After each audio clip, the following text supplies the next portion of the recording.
Welcome to Boring But Effective. Welcome to another edition of Boring But Effective. We have an absolute Melbourne superstar here with us today. Pete Lazer, thanks for joining me. Great to be here. Thanks for having me. Now, if you're watching this, and you might recognise Pete's voice if you've been to the MCG or you've been to AAMI Park, you've been to a Commonwealth Games, you've been to the cricket, you've been everywhere, haven't you, mate? It just makes me sound old, but yes, there's been a bit going on. It's quite funny the amount of times you get people who go, I know you from somewhere, or I know your face. They don't know what your name is, don't quite know what you do, but then after a word or two, they've gone to the netball or the footy or an awards night somewhere, a charity function. They go, oh, that's it. So we eventually get there. It takes a little bit of conversation, but we inevitably get to the right answer. It is amazing. Well, you were the young fella with the Bolle sunglasses on back in the day, and a little bit of Neighbours on the way through and The Secret Life of Us, but then you landed on Shopping for Love, which was probably the first big go for you. Tell us about those days. I think that's true. I think that, acting was never my thing. It's not something that I wanted to do, but I could remember lines, and if you look like the person they want in that role, then you get that role. But it was never a passion. I think if you're going to be any good at anything, whether it be numbers, teaching, a paramedic, you've got to be passionate about what you do. And so acting was never going to be my thing. It was just a nice thing to sort of get paid along the way and have a go. But then I went around, I did a couple of courses. I always presented things and always wanted to host a game show, which is sort of funny enough. And then a TV production place, WTFN, I had the show really on a DVD back then, which again shows the age. And I walked in and I said, I wouldn't mind giving this to Daryl Talbot or Steve Oemke. They were the two founders of WTFN, and they've had Coxie's Big Break, Melbourne Women, Beyond the Boundary, Bondi Vet more recently. And they said, yeah, just go give it to them. They're around the corner. I thought, righto, well, this is it. There's your first test, really. And I walked in there. We actually watched it. It was extremely long. It went for about 6 minutes and 20 seconds, which is about 4 minutes too long for a highlights show reel. And then kept in contact. And after a couple of months, I got a phone call saying, can you come in? We want to have a chat. And I didn't know that chat was my audition, if you like. They just wanted to see if you were natural, if everything that you sort of showcased that you actually were.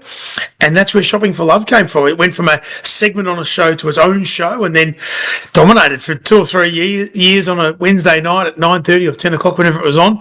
Became a bit of a cult following, and that was that. From there, we just kept building. Mate, you've done some pretty cool stuff over the journey as well from there. So before we get on to some of the more sporting things and that sort of thing, now, there's something that when I was doing a little bit of research that came up, and I thought this was absolutely extraordinary how you and the fabulous Sarah, you're all ready to get married, and then the lockdown was called. How on earth, in what was it, 85 minutes or something, you organised basically 75 of 80 guests or something to get there a day early? Yeah, most of our stories, not surprisingly, this happens in every industry, most of the stories are intertwined. So it was actually at the tennis, which had been delayed in 2021, had been postponed to February, and we're going to get married on my grandma's birthday on February 13. And everything was set. We're going to get married in the park. We didn't want all the pomp and ceremony. We just wanted good people, food, drinks, and music. That was it. We had that, had some beautiful weather. Didn't really have a backup plan or wet weather plan, but I just lived my life thinking that everything's going to work out beautifully and see how we go from there. And then all these messages stuck, and I had a phone call from a mate who had a mate who had a mate, and a phone call from someone whose mate was a topper who said, mate, it's all going to happen. And in Melbourne, we've had all these lockdowns. So no, it'll be fine. Sarah went off on the Friday. She had the day off work. She went in to get the not so much the makeup, but I think like nails and whatever else. It was going to be the same place the next day for the hair and makeup. And I was at the tennis. I took the Saturday, Sunday off, but I was still at the tennis on the Friday. Serena Williams to come on court. My phone starts buzzing, like absolutely going off. Well, that's weird. It's on silent, of course, but I could feel it vibrating in my pocket. And there was all these, I'm so sorry, Pete. Oh, my God, this is no good. And then Serena went for a toilet break. She went for a comfort stop before the match. And so it made it even worse. And I got the tap on the shoulder saying, nah, it's over. You will get locked down for 5 days from midnight tonight. Wow. So I called Sarah, said, right, what do you think? Let's let's do it. She goes, we want to do it tonight, don't you? I said, yep, let's do it. We've got everything. We just need to move it around the corner. And so I left the tennis. A good friend, Ian Cohen, said, no, off you go. You go and do it, Lazer. You'll be right. You'll be fine. And so we organised everything, got the ice, got the eskies, got everything together, messaged everyone. I said, look, I understand if you can't make it, but we're doing it tonight. Yeah. And so with a bit of help from my friends and some good people, 75 of the 79 guests were able to go there. A couple were in the country. A good friend of mine, Glennie Maxwell, he was over playing for Australia and he wasn't going to be able to come anyways, so he couldn't make it. But his fiance at the time still made it. And I said, look, if you need to bring your kids, if you need to do it, I understand it. And then when they got there, hardly anyone brought their kids. I said, we're going to see enough of them over the next 5 days. We're fine.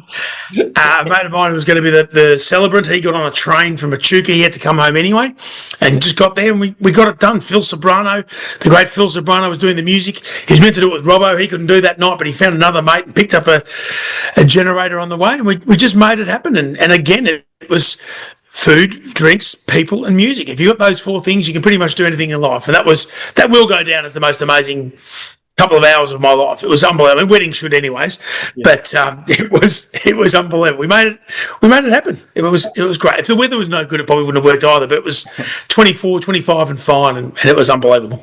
Amazing story. Well done. That is so cool. And then that kind of leads in. I mean, that just gives me spine tingles how you've managed to pull all that off, and like your guest list would have been the who's who of people that they were looking to get here, there, and everywhere, and they've still managed to make. That's amazing. Said that most of the guest lists are either cricket or footy mates of mine, and if not, they're all just parents or grandparents or whoever it happens to be. So whenever someone comes together, if it's all about family, they'll make it work. And I thought that was the number one thing for mine. Like, yes, we could do it, but we could have gone somewhere and eloped, the year before, and we weren't allowed to go anywhere. So to get everyone together, and when family means that much, it was fantastic. So the fact that it actually happened it's still funny. It's 5 years ago. And it still makes us smile, and people still shake their head like they couldn't believe it. But I mean, what am I? I'm the son of an accountant and the son of a primary school teacher, and as long as we can get things done, that's how you get things done. That's it. The results matter. It's the process is irrelevant. No one asks how you did it later on. Which is funny because then now they do, because they go, that's an amazing story. Tell the story. Yeah. But you're right. So how you get to the results? I mean, the process is the fun part. The results are the even better part. So. Yeah, well, that's cool. Now, as we've mentioned, you're the face of the MCG. You've done the soccer, the World Cup cricket, Commonwealth Games, that sort of stuff. What are your three absolute spine tingling moments? No particular order. What would if you could relive them again tomorrow? Which one would you love to be at? 2015 at the MCG, Australia v New Zealand. That was unbelievable. The wall of sounds, the absolute sound that was there was amazing. I was hosting the corporate hospitality for the ICC, and we had Stephen Fleming and Glenn McGrath, 2 legends, each of New Zealand and Australia, of course, as our special guests. And Dave Richardson was the CEO of ICC at the time. And I remember we introduced everyone, we did all the appropriate things, and he got up to speak on behalf of the ICC. He said, I've gone for a walk around the MCG, and what I will say is that I wouldn't want to be a sheep living in either of your countries. And Australia and New Zealand, the crowd got up and about, and then Mitch Stark came in, knocked over Brendan McCullum, and the stands were shaking. So, hold him! Got him, third ball! That was unbelievable, and I'll never forget that. Commonwealth Games 2006, I did the swimming. I was doing it with Kurt Hansen, Brooke Hansen's brother, and we had the para athletes at the same time, so they were part of the same program. And so, 14 races, but we had 4 hours, and so we had entertainment and this, that, and the other. But most importantly, everyone was there as part of the swimming program and the para program as well. It was an absolute honour to be there. And Matthew Cowdery, who now has a pool named after him in Adelaide, he had one arm, and he was an amazing swimmer, an amazing young man, and just the inspiration, I think, to be a part of that was unreal. And I think I did a job with Roger Federer for Lindt Chocolate, and they were on Burke Street in the middle of the city of Melbourne, and they were lined up from 8:30 thinking they could get in, but it was actually a closed event. But then Roger turns up at about 4:00 and he's like, no, let them in, let everyone in. And we spent the next hour and a half cooking chocolate, tasting it, talking about, he just had his first set of twins by that stage and was just really open. And it was he's just a beautiful person who was at the absolute height of his game in the late 2000s. That was something that I'll always remember. And funnily enough, I think it was one of the poorest paying jobs that I ever got. They didn't have a lot left over, but they also knew that if I didn't put my hand up to do it, someone else would do it. So sometimes you've just got to put your hand up and go, that will be a memorable experience. But as you mentioned, like there's so many, even 2018 Commonwealth Games, I was doing the netball and Australia lost by a goal to England, which, you know, I never thought that would be a highlight of your career. But as far as the energy over the course of 10 days and a huge program for a couple of weeks, that was unbelievable. I'm watching the Vixens, we're watching Australia New Zealand netball. I've seen us win a test match in double overtime, double extra time, and this will be the game.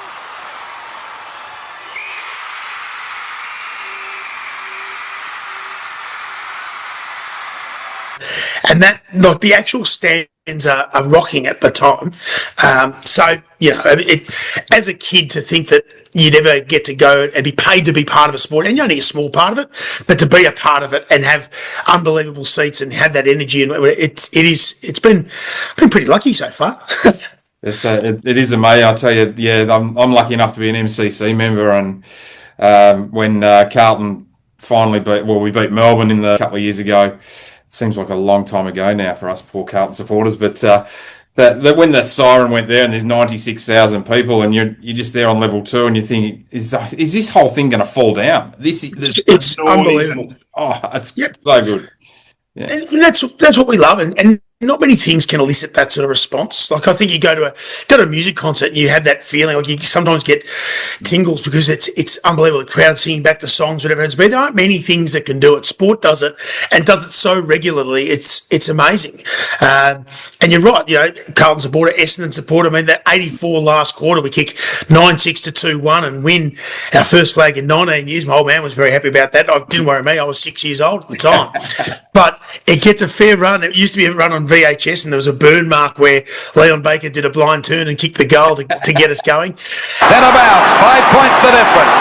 Can the Bombers go on with it? Byrne tries to come into the pack.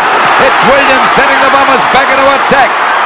Up it goes there. Baker taps the ball on. Oh, beautiful play. Goes for a goal. And I think they've hit the front. Yes, they're in front. A point in front. That's 4 goals for Baker. Then it was DVD, and now, of course, it's on the KO, and you put it on and you watch it. My little fella watches it now, and he gets just excited. He almost knows the commentary that goes with it. And with Good Friday coming up, well, if we don't watch the live footy, which we probably will, North and Carlton have a good thing going on Good Friday. But after that, we'll probably pop the 84 last quarter on and watch it again. And, you know, Hawthorn supporters remind me that they've done a fair bit since then, and we haven't done a lot. But you hold on to it because it gives you these memories that you held on forever. Yes, I must admit, I've watched the 95 grand final a bit on KO, so it's... At least you're not one of those supporters who thinks that the 99 prelim is more important, because it's not. Like, it's a great feeling at the time, no doubt, as a Carlton supporter, but it's not as good as winning the flag in 95 and the whole season only losing 2 games. It's an amazing year, and I think also you've got to enjoy every week. I mean, we haven't enjoyed too much this year, must be said, or for a few years, but you've got to enjoy each and every week of the journey, and Vixens are the same. We were 2-4 last year, and famously Simone McInnes, the coach at the time, said, "We better go to the pub." Well, they went to the pub and they ended up coming from 10 goals down in the prelim final against the Swifts to then go on and beat West Coast Fever by a couple of goals in the grand final. You've got to love each and every week, otherwise the journey remains a long one. That's it. You just got to, no matter what's going on around you, you just got to have that energy and focus yourself at the right times, and plenty of time to dwell and worry about the other stuff that's going on in our life. You've got to just get it right at that point, and that's so cool. Now, you're the MC, you're the celebrities MC, or Melbourne's MC, or Australia's MC, the go-to man. What have you got on in the next little bit, and what do you think the future of sort of the gigs around Australia are heading towards? It's an interesting question, and coming up is always a good one. I'm actually heading to some voiceovers for the Melbourne Vixens for the netball coming up. That's this afternoon. Tomorrow, I'm heading to the City Power Centre, Junction Oval, anthem ceremony for the Sheffield Shield final for Victoria and South Australia. That's on my way to Bright, and then to Danarang and Mount Beauty footy netball clubs for WorkSafe. We do AFL Vic and Netball Vic work up there, so training on a Thursday night and game day on a Saturday. Back to the Junction on Sunday, Monday for the Sheffield Shield. Then we've got the State Awards for cricket on the Thursday, netball on Easter Sunday. So there's a little bit in the next couple of weeks. But having said that, I can look back and go, well, I haven't done a huge amount over the last couple of weeks. Like when it rains, it pours, it's fair to say. Yeah. The future is an interesting one because there are certain jobs that I've done that you probably wouldn't be as suited to do going forward, and there's going to be a finite amount of time that you can do them. But then there's other jobs that maybe you weren't suited to in your younger life, in your younger self, that you'll be more suited to going forward. So I've got a food services industry. We've got a trade show day coming up. We've got a sports breakfast, a volunteer sports breakfast for Mornington Peninsula Shire coming up as well. So there's a few things there. I don't think of all the roles that are going to get taken over by artificial intelligence or computers are going to take my job. I don't think that's going to happen to me because people love that interaction. They love the energy you can get for having that human relationship. And we talked about the wedding from 5 years ago and the COVID times being locked up. No one wants to do more Zoom meetings if they don't have to, it's fair to say. So I think from that point of view, there's always going to be hopefully the opportunity to do it. Having said that, there's also going to be many more people who think they can do it, whether it be so-called influencers or the people from Married at First Sight who did it for love, but they actually didn't do it for love at all. They did it for more followers. Yeah. They're going to want to do it as well. So I think having the ability to do it one take, or be able to do it live, be able to change on the fly, certain skill set that hopefully you've developed over the last 20 years that will suit you well over the next 20 years as well. So you'll lose some jobs, you'll gain some, and as always, the best jobs are the ones you don't know about yet, but hopefully they come up as well. Yeah, fantastic. Yeah, the old AI. I mean, I'd never been to a charity function or something along those lines and had AI sit beside me and enjoy a meal. So I think we've still got plenty of that. Some things that it gets better for, but then there's plenty that it doesn't. I think, I mean, Ben, from my point of view, I'm like a solar battery. Like the solar panels get their energy from the sun. I get it from people. So whether it be one-on-one, whether it be in a group of, 1,000 people at Crown, or be at 90,000 at the G, if you get your energy from people, then you want to be around them, and then that hopefully gets reflected in the role that you play and the job that you do. That's fantastic. Well, hey, a mate of mine just bought the Deaderang pub not long ago. Actually, the great Dane Jacobson. So if you happen to be dropping in for a beer and he's there, say good day to him. Well, we bought a pub last year. We're making so we got the pub that we've renoed. It's been relaunched and that's going incredibly well. The Deaderang Hotel in the Kiwa Valley, which is sort of 3.5 hours north of Melbourne. Well, you can't go to Footy Netball Club and not drop in for a beer at the local, otherwise you get in big trouble. So yeah, we'll see him tomorrow night. Good on you. Hey, thanks so much for coming on, Pete. Great to chat with you, and great to get an insight of where you sort of started out and where you got to. And it's some of the experiences you had are amazing. It's now time for a bit of fun, so we get to know more about you, my good man. Tell us, what's your favourite food? Well, as long as you promise not to laugh, my favourite food is marshmallows. Uh-huh. I absolutely love marshmallows. Now, I love steak, a medium rare, eye fillet or Scotch fillet from Butcher Club. I'd absolutely monster that. Hot chips and potato cakes are right up there. Slow cooked lamb would be as well, and roast potatoes. But if I needed one food, marshmallows are still my favourite food. That's fantastic. That reminds you mentioned you're an Essendon supporter. So were you the one out on the ground picking him up after? Prompted this return from Kevin Sheedy. It'd be a pink marshmallow, Dawson. In winter, it's a marshmallow world. And Miller would be a white marshmallow. In winter, it's a marshmallow world. I mean, that's about where I see those two softies, when it gets down to that sort of stuff. The famous marshmallow I was going to say, there's no way I'd be throwing them at sheets. In fact,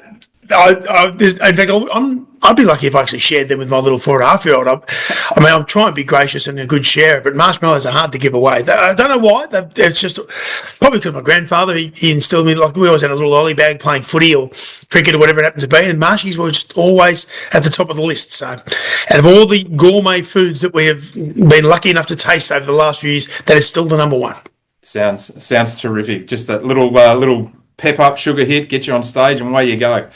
That sounds great. Now, all right, so you got a bowl of. Now, before we move on to the next question, are you a pink man or a white man? I don't care. I mean, I used to have chocolate ones when I was young. It actually doesn't worry. Probably pink. If given the choice, I'd probably go pink. But yeah, as far as like a death row last meal type, I'm not having marshmallows, but I'd have marshmallows as my sweet afterwards. But I'd probably still have the steak and chips or the roast lamb and the slow cooked lamb and roast potatoes. But marshmallows would always be in there somewhere. Magnificent. So now you got a bowl of marshmallows. Now you can invite one person to come around and help you finish them off. Living or deceased, anyone in the history of the universe who comes around to Pete's place for a bowl of marshmallows? My grandfather. Your grandfather? Easily. Yeah. Oh yeah. I mean, my old man would hopefully sneak in as well if you're allowed two people. But if I could have anyone, unfortunately passed away many years ago now. But he instilled in me all the beliefs and the values and things that you're meant to have as a young man, hopefully growing older as well, but also with a smile on your face and looking after your friends and family, but also work-wise, sport-wise, just the love of life. I'd be getting him round in a heartbeat if I could and share it. He is someone I would definitely share a bowl of marshmallows with, and I can't say that about everyone. No, that's fantastic, and from what you explained, what a terrific fella he is, he'd probably have a spare packet that he brought with him anyway. So. Oh, he'd BYO. Knowing full well I would have some, he'd still bring some more. There was never a shortage of ice cream, marshmallows or chocolate, but he also, and Grandma was a very good cook as well. So we'd always have our main meals and our proper food. We'd look after that, and she was one of the great originators of the homemade chips, the homemade hot chips, the double fried ones. Yeah. But no, he'd still make sure that there was plenty of sweetness to go as well. The sweet tooth, he would. I think he was sponsored by a dentist somewhere along the line because it was probably the reason I had a couple of little holes along the way. But he'd bring his own, and I'd make sure I'd have him as well. Ah, magnificent. Hey, thanks so much for coming on, Pete. Just down on the screen here, you'll see how you can get in touch with Pete if you've got events coming up. You'd be crazy not to check him out and see if he's available to host your gig. If you're looking for financial advice, your super and investment, hit me up with my stuff. Once again, Pete, thanks so much, and hey, all the best with your endeavours. It's always a pleasure to hear your voice when we're watching the footy at the G. Thanks, Dave. Great to be here, mate, and thank you for all you're doing. A bit of fun. It's always great to connect with some good people. So thanks very much for having me on. Good on you, mate. Cheers. Boring. But effective.